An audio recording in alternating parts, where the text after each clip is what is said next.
Alright, good evening everybody. It's your boy Akeem. Welcome to this vlog. Here to give you a quick college football preview on the UMass Minutemen for the 2016 college football season.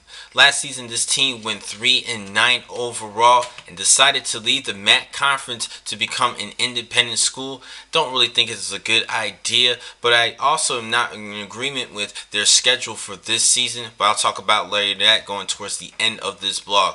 Now this season there's going to be a dual at quarterback between Ross Cosmas as well as Austin Whipple for third-year head coach Mark Whipple. It's going to be an interesting battle, and they are going to have to play without their star wide receiver and first-team All-MAC Conference honors last season, and Tajay Sharp, who had over 1,300 yards in the air.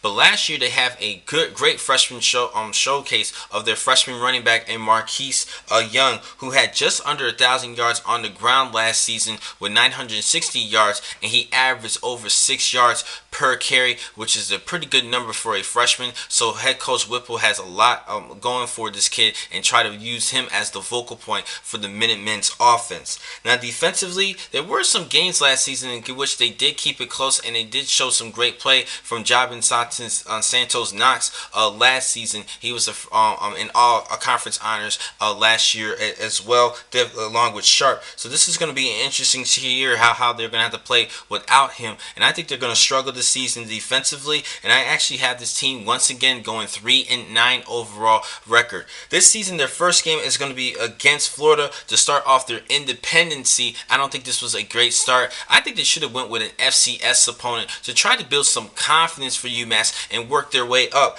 Their weakest opponent, if you take a look at their schedule, I believe is on October 29th against Wagner. I think they should have tried to reschedule things to have an easier opponent this season, and before they get deeper into their schedule, that's when it gets tougher. I think they need to face easier opponents in order for them just to build more confidence as a whole and as a team. But I just disagree with that. I think they're going to suffer this year, and I think at best they're going to go 3-9 overall. Now the next time I'm going to catch you guys will be tomorrow, in which I will give you an overnight of videos, a slew of videos of the MAC conference. Thank you for watching this vlog. I'm your man Akeem McCall. Be easy.